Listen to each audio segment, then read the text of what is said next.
વડોદરા શહેરના વાઘોડિયા રોડ વિસ્તારમાં રહેતા એક બુટલેગરે પોતાના ઘરમાં ગુપ્તખાનું બનાવી ટાઇલ્સ નીચે લાખો રૂપિયાનો દારૂનો જથ્થો છુપાડેલો હતો.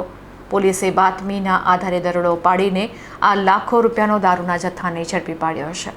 શહેરમાં પ્રોહિબિશન ગુનાઓ ડામવા માટે એલસીબી ઝોન 3ની ટીમ સતત પેટ્રોલિંગ અને તપાસમાં હતી. આ દરમિયાન પોલીસ ટીમને એક મોટી સફળતા હાથ લાગી છે.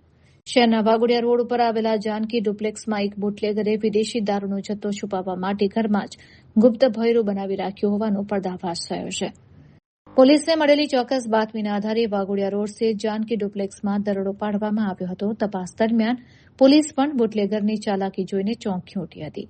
આરોપી શૈલેષ કહાર પોતાના ઘરમાં વેક્યુમ પ્લેટનો ઉપયોગ કરીને ભોંયરા પર લગાવેલી ટાઇલ્સ આસાનીથી ઊંચી કરતો હતો અને તેની નીચે બનાવેલા ગુપ્ત ભોંયરામાં દારૂનો જથ્થો સંતાડતો હતો. સામાન્ય નજરે કોઈ પકડી ન શકે તે રીતે આખું નેટવર્ક ગોઠવવામાં આવ્યું હતું. એલસીબી ઝોન 3ની ટીમે દરોડા દરમિયાન ગુપ્ત ભોંયરામાંથી વિદેશી દારૂની બોટલો સહિત કુલ રૂપિયા 3,37,084નો મુદ્દામાલ જપ્ત કર્યો છે. પોલીસે આ મામલે મુખ્ય આરોપી શૈલેષ કહારની ધરપકડ કરી કાયદેસરની કાર્યવાહી હાથ ધરી છે.